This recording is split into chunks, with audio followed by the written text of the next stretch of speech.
Graça e paz, irmãos. Reverendo Carlos Lima, Igreja Presbiteriana de Fontinha, Estrada da Fontinha 220, aqui em Bento Ribeiro, uma igreja que ama você, convidando você para este estudo do breve catecismo, pergunta 29, que já começa a nos falar sobre a obra da redenção de Cristo do seu povo.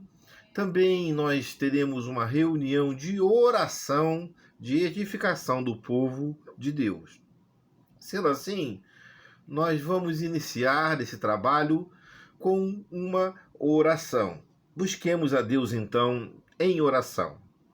Querido, amado Pai, neste momento de estudo, de oração, de comunhão, suplicamos a presença do Senhor em nossas vidas, Pai, para que o teu povo possa ser edificado, Senhor. Abençoa, Senhor Deus, guarda, protege, dirige cada ato deste culto, deste estudo, deste trabalho que reúne o teu povo e congrega todo aquele que se submete à tua vontade, Pai, para que possamos aprender da tua palavra, para que possamos estudá-la, para que possamos crescer em graça, em conhecimento do que o Senhor quer e requer de cada um de nós. Que assim seja. Entregamo-nos nas tuas mãos, em o nome do Senhor Jesus, na força e consolação do Espírito Santo. Amém. Amém, irmão, irmã. Nós estamos agora, então, neste momento, nos colocando diante de Deus para estudar. E a pergunta que nos faz o breve catecismo, ou catecismo de Westminster, no seu pergunta número 29, é a seguinte: como somos feitos participantes da redenção? E a resposta que nos é dada é a seguinte: nós somos feitos participantes da redenção adquirida por Cristo pela eficaz aplicação dela em nós, pelo Espírito Santo. E aí estão os diversos versículos que corroboram, confirmam esta afirmação e que você poderá, com calma, ler na sua casa, todos eles, para que você possa se embasar naquilo que nós vamos falar agora. Antes, nesse preâmbulo, nós queremos que você observe essas setas e o que nós queremos dizer aí. Redenção, setinha para a direita, é uma obra divina.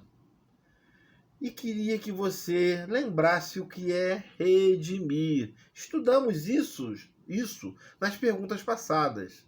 Redimir significa comprar, significa liberar, significa dar ao escravo, no Antigo Testamento, a condição de homem livre. E nesse sentido estrito que nós estamos estudando aqui, é uma obra divina, porque para a salvação do homem, da alma imortal do homem, que é obra divina, e é essa a condição, e esse é o conjunto circunscrito que nós estamos trazendo o texto, nós temos que entender que somente Deus pode fazer isso. E nós, no nosso comentário do breve catecismo, nós temos 3 pressuposições que nós temos que entender antes de entrar e de adentrar esse tema, entendendo que a redenção do pecador depende de Deus. O primeiro pressuposto, ou a primeira indagação, é a seguinte: que o livre-arbítrio, que nós também já estudamos, lá de Adão e Eva, ele levou o homem, a uma obediência, mas após Adão e Eva, a queda e a corrupção da vontade deles. Então, o comentário nos fala o seguinte: seria mais ou menos estar nesse encadeamento até a letra E, que eu vou resumir para a sua mente agora. Uma pessoa decide pular lá do 20º andar de um edifício, mas pula. Mas no meio da queda ele se arrepende. E me arrependi desse ato. Foi um ato falho. Mas olha só, nada, nem o arrependimento dele, nem a indagação nesse ínterim entre a queda e o estabacamento lá no chão, né? o bater, poderá livrá-lo da morte. O arrependimento, até que seja sincero, viu, irmão? Não vai reverter esse quadro, não. E aí, então, ali na letra D de dado, somente um milagre, somente uma intervenção divina pode salvar esse homem desta morte certa. Ora, nem o seu indagar do seu livre arbítrio poderá fazer isso. E na letra E, então a conclusão. Coisa semelhante acontece com o homem. Somente o milagre da misericórdia de Deus em Cristo pode salvar o homem. Então, preste atenção. Por isso que nós falamos também que a salvação é algo divino, vem de Deus, não vem do homem. O homem, ele pecou, e ele talvez nesse flamejo, nesse relampejo, ele possa ver, eu sou realmente pecador, eu estou longe de Deus, mas ele já está no meio da queda livre. Somente a intervenção misericordiosa de Deus pode salvar o homem deste pecado e desse fim que é trágico. Ou seja, em relação ao pecado, estamos em queda livre, irreversível, e o destino é a morte.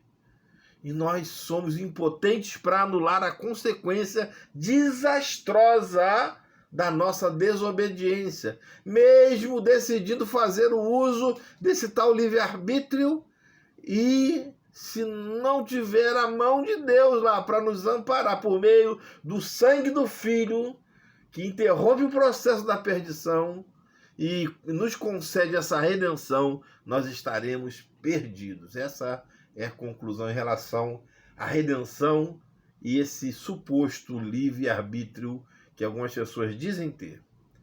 A segunda consideração, queridos, é a insuficiência humana e a suficiência de Deus.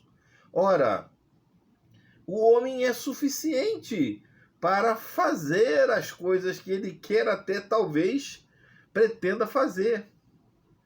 Ou seja, o homem decidiu desobedecer, rompeu o pacto e querendo ser, entre aspas, livre de Deus, mas causou outra escravidão, que foi a escravidão do pecado, e tornou esse homem mais inábil e insuficiente para salvar a si mesmo. Querendo se libertar de Deus, o homem, então, se deparou com a sua insuficiência humana de salvar-se a si mesmo. Ou seja, não é o homem que se apresenta, e sim Deus, para o redimir, o salvar. É Deus que escolhe, Deus destina-o, e Deus redime esse homem em Cristo Jesus, porque o homem é insuficiente. O homem por si só não se mantém na retidão. O homem por si só vai para o inferno. Terceiro lugar, terceira análise, a eleição e a redenção. Olha, então seria mais ou menos um esquema assim que nós colocamos aí. Letra A. Dentre dessa humanidade caída, Deus retira uma representação dos seus eleitos, traz uma confraternização, unificação especial desse povo que é a sua igreja, que vive em união, que vive para ser santo e para se santificar. Por essa eleição, ou seja, Deus retira aqueles que são seus, ele determina e já determinou o número exato daqueles que vão ouvir a palavra e vão se converter. Pela vocação, os eleitos são agregados a Cristo e congregados dentro da família de Deus. Pastor, quantos vão ouvir a palavra? Qual é o número exato desses? Só Deus sabe. Está escrito na palavra. E como que eles ouvem? E por que outros são preteridos? Deus é que sabe, é plano de Deus. Isso não nos compete. Só nos compete saber que aquele que é de Deus ouve a voz de Deus e no momento certo se converte à palavra de Deus. Pela redenção, recebem a graça da vida eterna e a bênção de servirem ao Cordeiro. Quem Deus elege? Quais são os critérios de um eleito? Por que Deus escolhe alguém e pretere outros? Irmãos, não sabemos, mas Deus sabe e isso nos basta. Recebamos nossa eleição com humildade, mas também com temor, para fazer a vontade de Deus, para estarmos conscientes da nossa vocação e profunda eleição. Mas os escolhidos não se salvam por méritos pessoais, de natureza moral, racional ou espiritual, mas por uma intervenção que é miraculosa, é milagre, irmãos. Graciosa, é de graça, vem de Deus. E misericordiosa, é porque Deus é bom para conosco em Jesus Cristo. Não é porque você é bonzinho, não é porque você dá esmolas, não é porque você faz coisas boas, é porque Deus é bom, porque Deus é gracioso e misericordioso. Deus escolheu para concretizar esse decreto de eleição e justificar esses eleitos da encarnação, paixão e morte de Jesus Cristo no Senhor Jesus Cristo. Ou seja, quando nós olhamos para o Senhor, entendemos o seu sacrifício, o amor de Deus, e nos deparamos com esse amor, e nos inteiramos nesse amor, e nos rendemos a esse amor, e obedecemos a Cristo, nós então nos tornamos coparticipantes desta salvação. Louvado seja o nome do Senhor. A nós, irmãos, que somos então beneficiários da consequente redenção, compete sempre uma inquirição. O que é inquirição?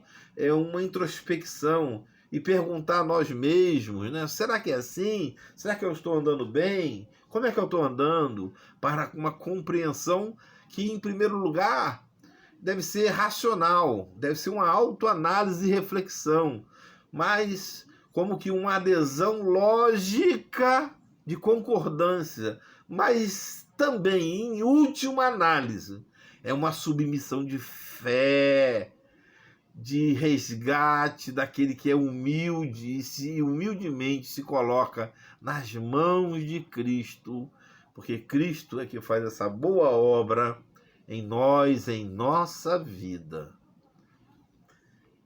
Entramos então, quem é o aplicador da redenção?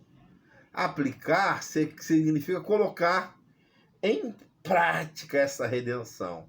Lembrando que nós já falamos de que redenção é a salvação, é a compra daquele escravo e para libertá-lo do escravo, redimido, liberto, né? É o Deus Trino, é o Deus Pai, Filho e Espírito Santo que faz essa obra de redenção, de salvação para o seu povo. E como ele faz? O Pai se revela como Criador, como comissionador de seu Filho eterno, Jesus. Ou seja, ele dá a missão, ele manda Cristo salvar, ele manda Cristo vir à terra, ele dá a ordem, ele recebe de Cristo também toda a obediência à igreja.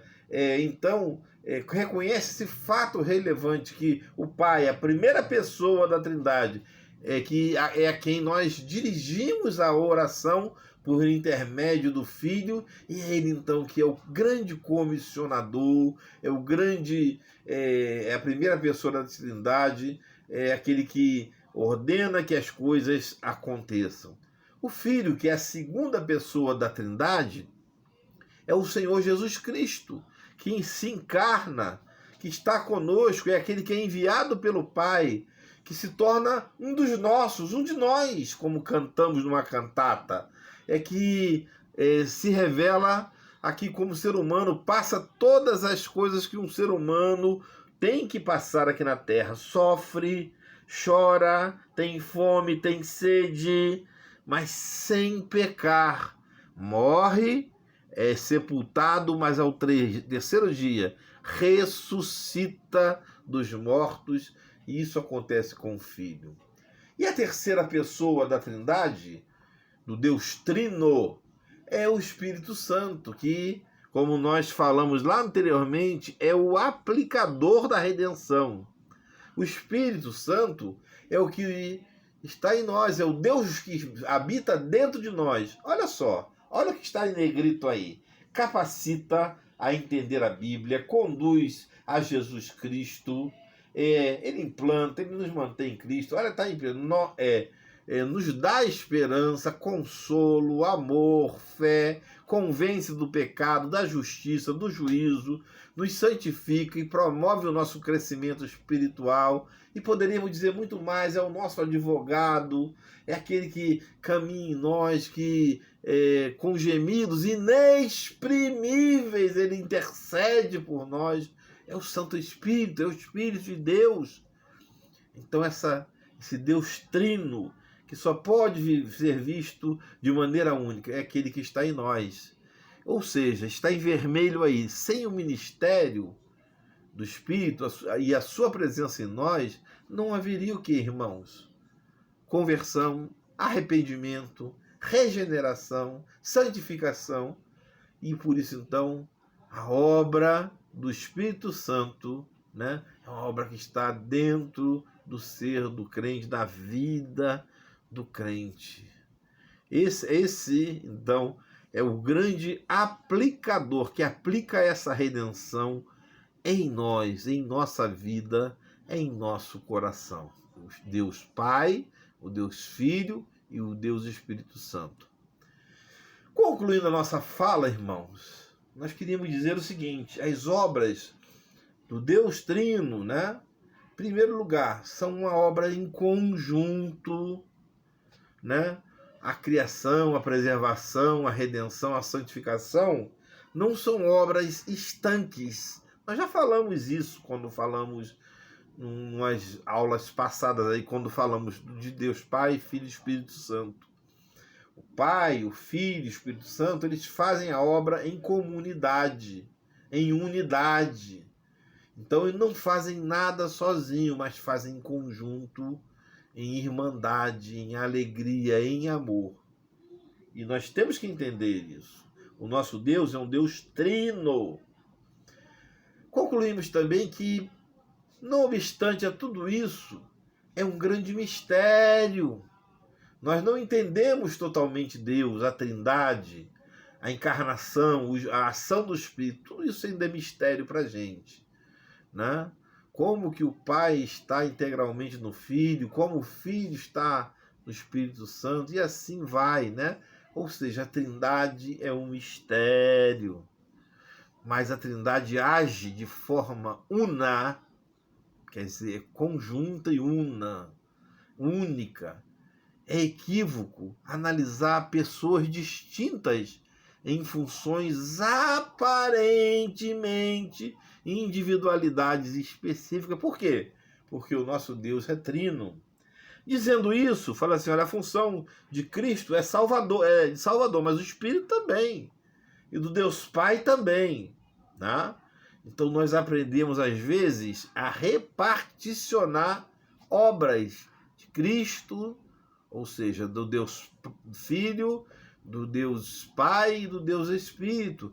Mas o Deus Pai também é Salvador. Nós temos versículos que nos falam que Ele é o nosso Goel, Salvador, aquele que nos salva. E Cristo também é o Salvador, por excelência. Mas Cristo é Consolador, porque Cristo fala assim, eu vou mandar para vocês outro Consolador, né? Ou seja, porque então ele é consolador. Mas o Espírito Santo estava lá quando pairando sobre as águas. Elohim é Deus no plural, ou seja, é deuses. Então, a palavra de Deus está dizendo o seguinte, que o nosso Deus é um Deus trino. Esta concepção do Deus. É um Deus trino que age em nós, que age na nossa vida, que age em nosso coração.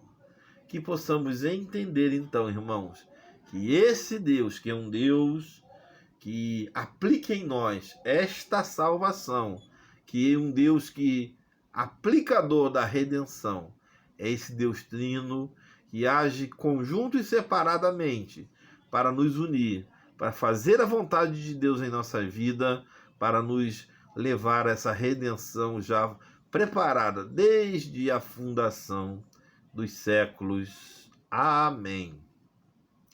A nossa avaliação, irmãos, pergunta o seguinte, nós falamos lá em cima, como o livre-arbítrio do homem pode levá-lo à redenção? Será que leva? Como? A segunda pergunta é como nosso Deus Trino é o aplicador da redenção humana. Acabamos de falar agora, né? Deus Pai faz alguma coisa, Cristo faz alguma coisa, o Espírito também faz alguma coisa. Que Deus abençoe você, rica e abundantemente. Nós vamos passar agora aos nossos pedidos de oração. E gostaríamos de pedir pela nossa igreja. Irmãos, queremos dizer que estamos em vias de estudos, de tentarmos voltar com os nossos trabalhos a partir do mês que vem agora.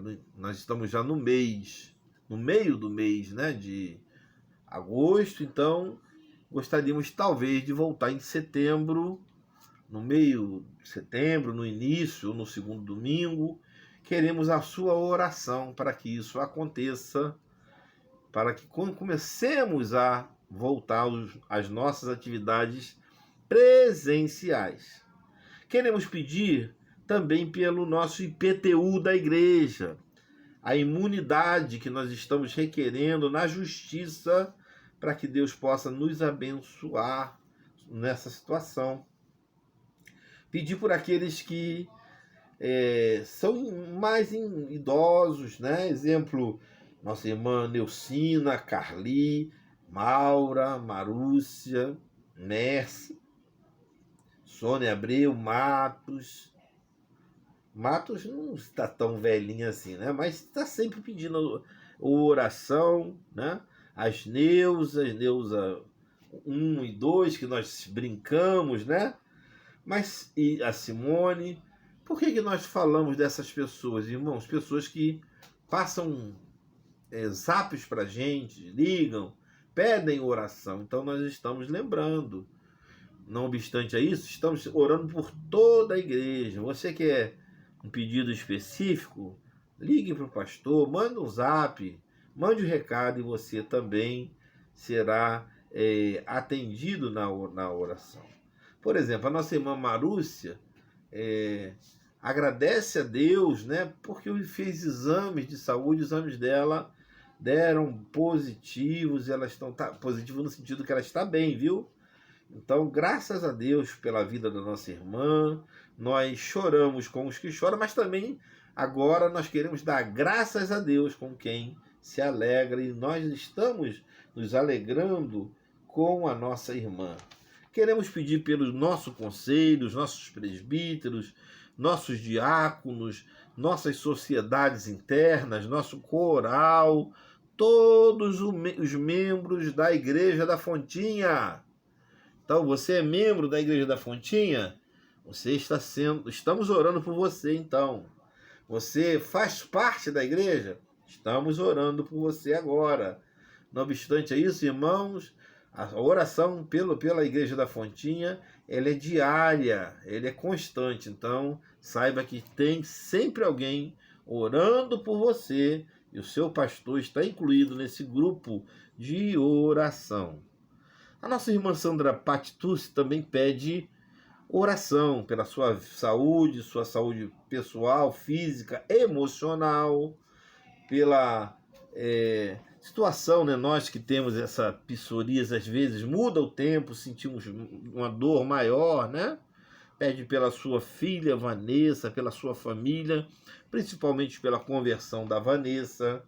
O nosso irmão Carlos, esposo da Sandra, pede pelo seu filho Sérgio, pede também pelo irmão Mário, né? Nós tivemos aí uma notícia anterior que ele estava internado, estava até no CTI.